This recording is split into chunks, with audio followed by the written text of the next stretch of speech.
If you notice any suspicious activity related to your Sezzle account, it's important to report it promptly to protect your financial information. Follow these steps to ensure your concerns are addressed effectively. Step 1. Gather information.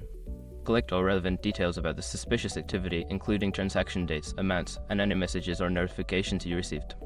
This information will help the support team understand your situation better. Step 2. Log into your Sezzle account.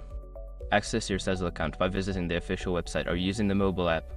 Make sure you are logged in to ensure you can report the issue directly through your account. Step 3. Navigate to customer support. Once logged in, look for the Help with Support section on the website or app. This is where you will find options to report issues or contact customer service. Step 4. Submit a report. Follow the prompts to report the suspicious activity. Provide all the gathered information in a clear and concise manner.